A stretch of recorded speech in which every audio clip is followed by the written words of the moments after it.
ரொம்பவே சுலபமாக செய்யக்கூடிய சுவையான சக்கரை பொங்கல் எப்படி செய்கிறதுன்னு தான் இந்த வீடியோவில் நம்ம பார்க்க போகிறோம். பிகினர்ஸ் கூட ஈஸியாக செஞ்சிடலாம். எப்படி செய்யலான்னு பார்க்கலாம் வாங்க. ஃபஸ்ட்டு நம்ம பச்சரிசியும் பாசிப்பருப்பும் வேக வச்சு நல்லா மசிச்சு வச்சுக்கலாம். அது கூட வெள்ளை கரைசலை வடிகட்டி சேர்த்திக்கலாம். அடுத்து அது கூட ஏலக்காய் தூள் கொஞ்சம் சேர்த்துக்கலாம். நெக்ஸ்ட்டு நெய்யில் வறுத்த முந்திரி, திராட்சை அதை அப்படியே இந்த நெய்யோடவே நம்ம சேர்த்துக்க போகிறோம்.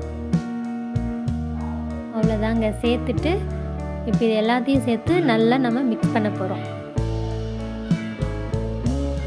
பொங்கலை நல்லா மிக்ஸ் பண்ணிவிட்டு இன்னும் கொஞ்சம் அது கூட நம்ம நெய் சேர்த்துக்க போகிறோம். நெய் சேர்த்துட்டு ஒரு 2 மினிட்ஸ் அடுப்பில் வச்சு எடுத்தோம்னா சுவையான சூடான சக்கரை பொங்கல் ரெடி. குழந்தைகளும் இதை விரும்பி சாப்பிடுவாங்க. இந்த தமிழ் புத்தாண்டுக்கு நீங்களும் இந்த சக்கரை பொங்கலை ட்ரை பண்ணி பாருங்கள்.